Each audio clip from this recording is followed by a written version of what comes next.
Coral, thank you so much for joining tonight. You've got a really important and I think distressing story to tell. I've been reading through stuff and trying to understand how this even happened. So maybe if you can just start introducing yourself and your Mhm. twin sister beside you, and we'll Yes. take it from there. Well, I'm Coral Johnson. This is my sister Di Ward, and well, we've been animal carers for at least 50 years. Yes. Wow, Mm. long time. So you originally joined, was it Wise that you started with or another It organization? was wires. Well, before that, like, go right back to the beginning. Yeah. It was about 1975, and I was driving my daughter to a friend's birthday party, and we were driving along this. We were out in the bush, driving along this bush track, and I saw this little tiny Joey sitting up beside its dead mother's body. And anyway, I stopped and picked it up, and I took it home. And then I took it up to, I didn't know what to do with it. I took it up to the Office of National Parks and Wildlife in Grafton, and they were wonderful. There was this lovely woman there called well, I've forgotten her name now. That's okay.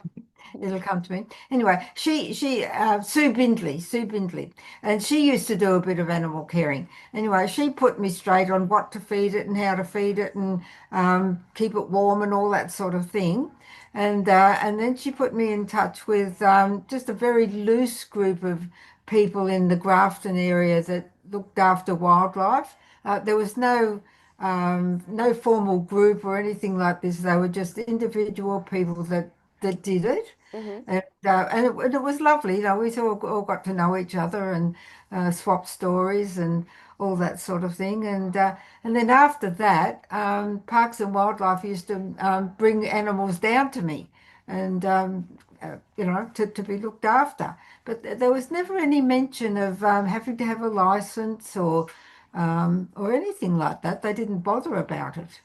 So, yeah. And what year was that, Coral? It would have been 1975. Wow. Okay. So you've got a long history, decades of experience. Yeah, yeah, yeah.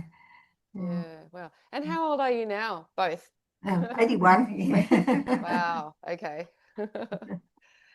All right. So after after you started, when did you actually join Wires?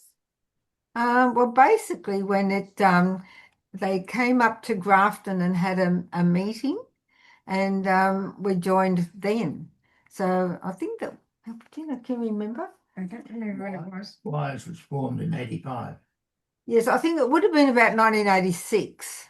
Um, Yeah, because your number is 40 something, isn't it? double O, um, double Four O, four double or four four, six? double O, double four. Yeah. So Yeah, one of the founding members really basically. of that. Yeah.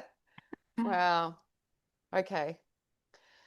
So yeah, lots and lots of experience and did you actually specialize in any particular species or just It was mostly macropods.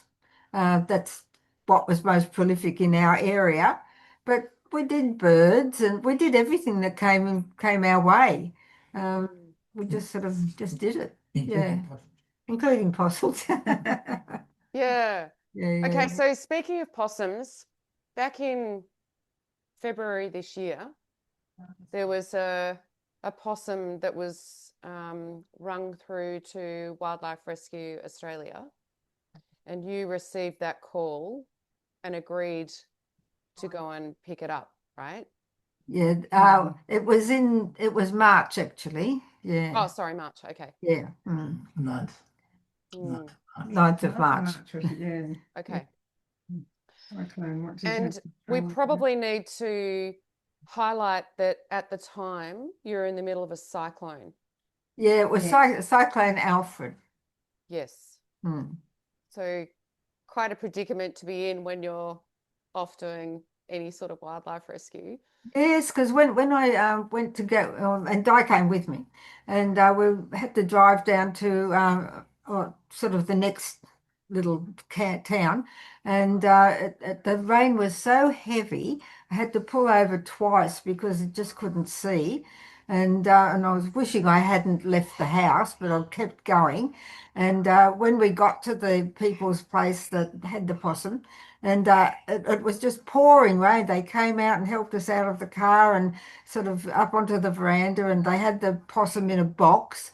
And I looked in the box and I thought, oh, I thought it was dead. You know, it was just a lump of wet fur.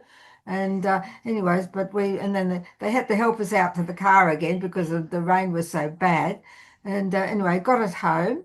And I dried it off, and it was still alive. And You tried to take it to Ivan. yeah, oh yeah. Before I even got home, I drove to the wires coordinator. I thought he was the wires coordinator for possums in Woolgoolga, and he was, but not anymore.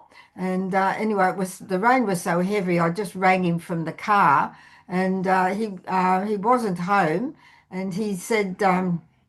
That he couldn't take the possum anyway because he was in the middle of renovations and these cages were all over the place. He And said that the next um, day. yeah, that's right. Well, actually, uh, I didn't actually speak to him then. I had to leave him a message Hmm. and say that. And so I said, well, I'll take the possum home and look after it overnight, and we'll go from there. And but the next day, I sent him the a photo of the possum and all this sort of thing. Said it had improved a lot, which it had. By the next morning, it was actually curled up in a ball and looking quite normal. Because And you took it home and dried it off and put it on a heat pad and did yes, what all you that would stuff. normally do. Yeah, Yeah. yeah, Yes, yeah. it was eating. And Yep. it started eating and drinking and Uh-huh. so on. So I wasn't real worried about it because I thought, oh well, it's really coming good. It doesn't need to go to the vet urgently. And that was Sunday. I picked it up. Monday was the day that it improved and everything, and the cyclone was still raging, so Hmm. I didn't go out. And then on Tuesday. I was just about to take it to the vet. I had the car out of the garage and everything, and this inspector came to the door, and An RSPCA inspector. yes, and she said to me, she said the first thing she said was that she had a body cam, and that it was being filmed, that I was being filmed, and she wanted to come in and see the possum, so I said yes, and anyway, I took the possum out of the bedroom where it was and put it on the floor, and she looked at it, and she was so aggressive. She was absolutely horrible, and she kept pointing at it and saying, it's catatonic, it's catatonic, it's catatonic. And I thought, it didn't seem catatonic to me. But Mm. anyway, and then she started quizzing me on the rules and regulations of keeping wildlife. Did I know the rules that related to keeping wildlife, how long you could keep them, when you could keep them, all this sort of thing. Then she started quizzing me on did I know the difference between a prey animal and um, Predator. a predator? Yes, yes. I don't know what that had to do with it. And I said, yes. And so then she points at the possum and she says, well, what sort of an animal do you think that is? So, yeah, she was just over the top. So, yeah. That's crazy. Mm. And Anyway, so so then yeah, she keep going. took the possum. She wanted to take the possum, so I helped her down to the car with it, and she took it off to the. She said she was going to take it to a vet, and I said, "Well, would you take it to the vet in Woolgoolga that sort of does all the wildlife stuff?" And she said she would, and she obviously did. So yeah, and after that, I didn't hear any more. So I understand that you contacted the Woolgoolga vet who you've had a long relationship or a long-standing relationship with, Yes, yes, and you yes. have worked with extensively over the years Yes, yeah. to I mean, ask not just them, wildlife, but my own animals, dogs, cats, horses, all that stuff. right, okay. And Yeah. you asked them what happened to that possum and what was their response? Well, I did go over early and said, what happened to the possum? And the girl on the desk, she just said, oh, we've handed it over to wires. And that was it. She wouldn't tell me any more. And then later on, what was it? I've lost my train of thought now. No, you asked them what happened to the possum. Yeah, and I was told that it had been handed over to wires.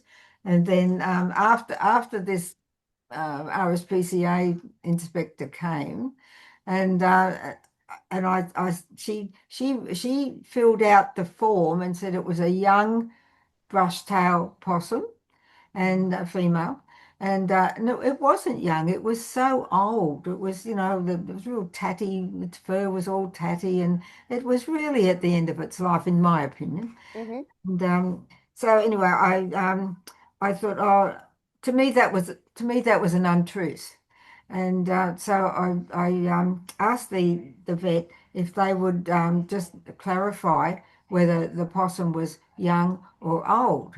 And anyway, they said they couldn't give me any of that information because all information relating to the possum now belonged to the RSPCA. So that was that. So So because despite your relationship with them, they wouldn't give you any information about the animal that you no, had rescued. no. Well, maybe they were bound by rules and regulations of RSPCA. I don't know. Hmm. Well, it's interesting because I've read through the POCTA Act fairly extensively. That is, the act under which the RSPCA do whatever they do. Yeah. What is it? The Prevention of Cruelty to Animals Act 1979, which is the New South Wales state law under which the RSPCA Act. And I can't find anything in that act which would warrant what they did to you. For a start, you picked up the animal on a Sunday. Yeah. You were in the middle of a cyclone. You've got decades of experience looking after wildlife, and yet they treated you so appallingly. Yes. And as a result of that, I believe you received 2 charges. Yes. Not just one, but 2. One was for cruelty, and one was for neglect. I think the neglect referred to the fact that I hadn't taken it ASAP to the vet. In the middle of a cyclone. Yes. Yeah. Yep. Yeah. And it was ferocious. Yeah. And what was do you know what the justification was for accusing you of animal cruelty? No, I don't. Pretty sure it was because you failed to take it to a vet. Yeah, because Yeah. I hadn't taken it to the vet. And the 2 charges, according to Tara Ward, Yeah. were virtually the same. And Yes, whoever wrote those was having 2 bites of the cherry. that's right. Yeah, the solicitor from ADO. ADO, she said it was basically you've been charged twice for the same offence, really. Yes. Yeah. Yeah. Yeah, I've had a look at those. So the charges equated to a $2,000 fine, Yes. which you were then able to get legal representation for and have those charges revoked. Yes. Yeah. The ADO don't charge, and I was very, very fortunate. They were lovely. They don't charge. Yeah, amazing. Yeah. Yeah. And how long did that whole process take from when you how did you, I'm interested actually how you received notification that you were being charged? Like how long after the possum incident did you receive notification that you were being charged with animal cruelty? Oh, hang on. Well, the incident was on. What day did you receive those fines? Yeah, that timeline I couldn't find it. Hang on. That's okay. The one we did for Tara. Yeah. Would it have been like within a month, do you think? No, it was a long time. It was a long time before I heard from them. Okay. Pledge defence took place on the 9th of March. That's Yeah. when Carol rescued the possum. Yeah. Yep. And she received those fines on the 2nd of July. And Right. were they emailed to you? No, they came by, Registered mail. no, it wasn't registered mail. It was express post. Okay. Okay, sorry. Yeah. Yeah. Yeah. So that's when Coral received the fines on the 2nd of July, and you received the letter from the email from Tara, what, a week ago? But yeah, when was it? It was only it was only in the last week that I received the email from Tara to say, it was good news that both charges had been withdrawn. So in other words, there was about a month went by when you didn't know whether you were going to have to Yeah, go to exactly. jail or pay up or what. That's right. Yeah, it's been quite traumatic. I bet it has, Coral. I'm so sorry you went through that. It's Yeah, yeah. horrendous for someone like I just can't get my head around it. Like there's I, just in my opinion, oh, I shouldn't give opinions. No, it's all right. well, you can without naming names, you can give opinions. It was just plain vindictiveness, it really was. Yeah. So that was my next question was going to be who, because someone must have reported to the RSPCA, and the Yes. only person that knew was the wise person that you had contacted to let him know that you had the possum. Yes. So not saying it was any of those people because you don't know and you can't prove anything, but it seems to have come from a report from Wires to the RSPCA, and they've jumped straight to turning up at your property Yes. to Yes. demand that you hand that animal over, That's and right. then accused you of animal cruelty Yes. with 2 separate charges. Yes. So Yeah. at no point did anyone contact you and say, do you need some help in this cyclonic weather No, to no, get this possum to a vet? Do you need not any support? Is there no, anything we can not do? once. Yeah. Not once. They've No, just no Wires member came to my house to say, we will now take it to the vet for you or anything like that. Nothing. yeah. Okay. There Well, was a lot of support from Wise members. Yes, I mean, I have been in Wires for a long time, so I still know a lot of people in this area, and they were would have heard about it, right? yeah, and they were so supportive. They've been lovely. They've been Yeah, wonderful. that's great. That's Mm, good to know. There are a lot of amazing people out there. yes. So I'm glad you've got community around you. But I just think to put you through this unnecessarily, nobody can figure out why on earth they would have done it in the first place. No. And, You you do know, wonder. what's that? Sorry, Diane. You do have to wonder what was behind it all. Yeah, Why they absolutely. would do it. Yeah. And, sadly, you're not the first person. There are many accounts of this sort of behavior happening to other members. Well, I can tell you it's been going on since the day one because when Wires started up in Grafton, that was the first branch up in this area. Mm-hmm. There was a lady who joined Wires when they first set up in Grafton. She'd been looking after wildlife for many, many years. She had a kangaroo at her place that she was very fond of. And now what did she do? She had nursing experience, Mm-hmm. and oh dear, she gave it an antibiotic, and they just crucified her over that. So it's been going on ever since, day one almost. Yeah. Yeah, it's very sad. I think, Mm. because rather than treating you this way, they should be utilizing your vast experience as a mentor and an educator, really, Yeah, to support other people coming into the organization and those who could really benefit from your knowledge and experience.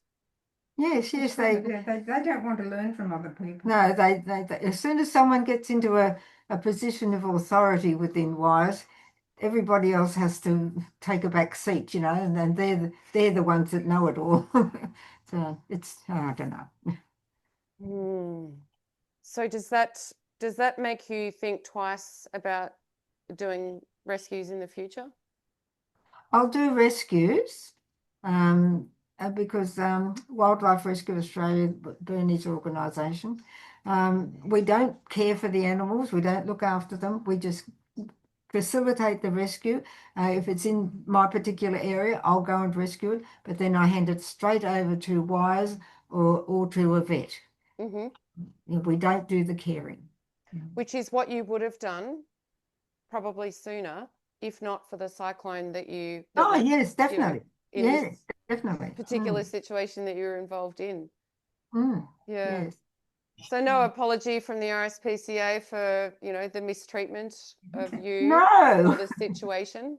no, not even not even not even to say that, oh, well, we agree that the charges were ridiculous or anything. I don't suppose they're going to say that. Yeah. No, nothing. They were sorry or something like that to cause her distress or anything like that. Nothing. And I don't imagine you would have, excuse me, had a call from Wire's head office to check on your welfare or, because you are an honorary lifelong member, is my understanding. Well, when we were in Woolgoolga Wires, we were made life members of Woolgoolga Wires, and yeah, so. Well, that's really sad that they haven't checked on you to make sure you're okay, because it's an extremely stressful situation. And, I'm so sorry that you went through that. Yeah, well, it has been pretty bad. Yeah. Yeah. Well, I'm glad you're still smiling and you still Oh, plan on rescuing for Wildlife Rescue Australia. They're an incredible yes, organisation yes, who yes. I'm support always happy to wildlife do that. rescue throughout the country. Mm. So, Bernie's lucky to have you. Well, And we're lucky to have you. Coral and I are founding members. Just a bit of background, if you can put up with me. Absolutely, go for it. I was on the branch management committee of the Mid-North Coast branch of Wires in 2010, 2011. And Coral and I somehow managed to get permission to attend a branch management committee meeting. Mm-hmm. And they came up with this idea of creating a call center, not a call center, an office. Yeah, like a drop-off point that anyone who picked up an animal or whatever, and they think, what'll I do with it? We wanted to set up sort of a drop-off point where they could be brought to there, and then they would be sent to a vet or whatever. Yeah, amazing. Yeah. And I'd been in Wires long enough to realise the parlous state of their communication. There were animals being left on the side of the road because the phones weren't being answered, that sort of thing. Yep. And so I saw the possibility of the three of us getting together, plus two others, because you need 5 to incorporate. Mm-hmm. And on the 21st of February 2011, we incorporated. Fantastic. And that's when the brown stuff hit the fan. Wires immediately labelled us as an illegal organisation publicly. Interesting. On what basis? On the basis that we weren't licensed. They just failed to point out that you don't need a license in New South Wales to rescue an animal. But they just go smearing people whenever they like by saying, oh, you're an illegal organisation. And one of their supporters went so far as to insinuate that any animals that we rescued, it was very doubtful what happened to them. Wow. That's the sort of thing that's been going on ever since, particularly with Wires. Every time we do something, Wires copies it. We registered the business name Wildlife Rescue Australia in 2013. Yep. And Wise turns around and starts calling itself Australian Wildlife Rescue. Yep. Well, the latest version is National Wildlife Rescue, because as soon as we became well known throughout Australia, Wise decides that they're going to become national as well. Yes. So there's Yep. all of this silly business going on. Yeah, it's crazy, isn't it? And this is what gets me too. Like you mentioned that you don't have to be licensed to rescue animals. Like any member of the public is able to rescue an animal off the side of the road or Yep. whatever. Yeah.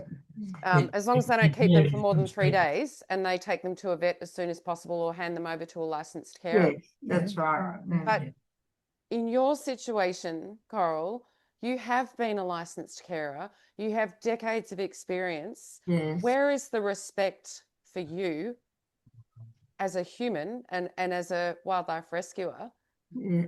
to recognize that you know how to make an assessment of an animal and care for it overnight in a cyclone so that you can take it to a vet as soon as possible? Yes. There's no mention of that. No.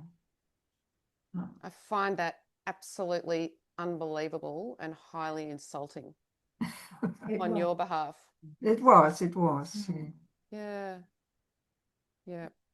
Well, look, I'm, through telling your story, I think it just highlights the situation at the moment where a lot of carers throughout New South Wales are feeling really vulnerable, because if it can happen to you and it can happen to Tracy and several other people, Yeah. no one's safe That's at the right. moment. Exactly. Mm. And like nobody wants to see people drop out of wildlife rescue. They want to see, recruitment of new people, but those people need mentorship and education and direction, and they need to be supported in that Yes. role and Yes. not be living under a veil, of threat, wondering if they should or shouldn't go and rescue that animal because they might be dobbed in for doing something which they didn't actually do anyway. Yes. That's. And it could The end up. interesting thing, Sarah, is that in this case, Coral wasn't charged under the Biodiversity Act, Conservation Act, because she was well within the 3-day period. Yes. She was charged under POCTA, and as the Tracy Dodds case illustrates, once the RSPCA gets involved, they can control what's happening. There's not, I don't think a magistrate in the world would take Coral's word as against an RSPCA inspector. So she's fighting a losing battle as soon as the RSPCA gets involved and they bring in POCTA. Yeah, well, it's a very sad state of affairs. It really is. So, I'm glad, Coral, that you're okay and you and Diane have each other and you've got great support around you. And, on behalf of the community, thank you for all that you've done for all of these decades. Oh, look, it's been our pleasure to do this almost all our lives. Yeah. Because we really love doing it. But yes.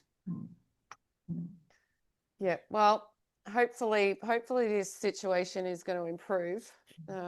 Yeah, I would like, I suppose it'll never happen, but I would like to know on what grounds the RSPCA wiped it off, did they think it was ridiculous, or could they see that there was no substance to it, or what? Well, I can't believe they didn't do you the courtesy of actually explaining why they decided to drop the charges. No. Did they explain that you to saw the Tara? email from the Chief Inspector, didn't you? Sorry, what was that, Bernie? Did you see the email received from the Chief Inspector? That was to Tara. Yeah. Then remember, I followed that up with an email to the Chief Inspector myself, which I thanked him for. Right? Yeah. So you're not aware of that correspondence? But it was only between the RSPCA and Tara Ward from the ADO, and just said that Tara just said that the charges had been withdrawn. But they didn't do you the courtesy of sending you a personal email to say, we no. apologise you're for what missing we've done to you? Oh, hang on, Bernie's telling me something. You Okay. only looked at the top email. If you look further down, Yeah, you'll see that there was an email from, I forget his name, the chief inspector. Scott, yeah, Myers, at Yaguna, yeah, and it states there that the charges have been dropped. But yes. there's no mention whatsoever of why. No, You- no, you- no You've got a mention. copy of that. Yeah, no. Oh, it's crazy. No, they play things close to the So I don't know whether that inspector got into trouble for being such a silly idiot as to carry on the way she did.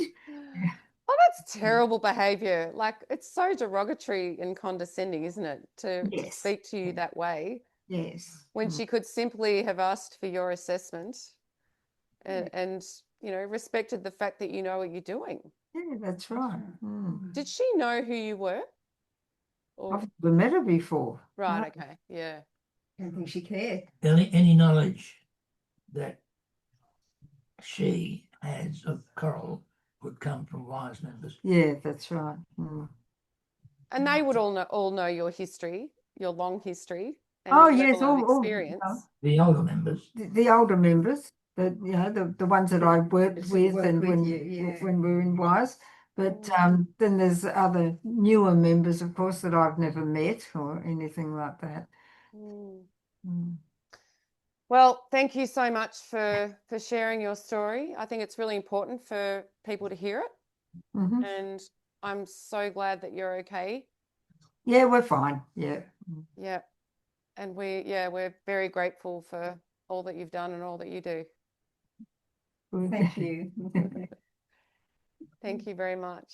Right, All right then. It's been really good to talk to you. Yes, it has. It makes me feel kind of vindicated, you know. Yeah, absolutely you are, Coral. Absolutely. Yeah. All right.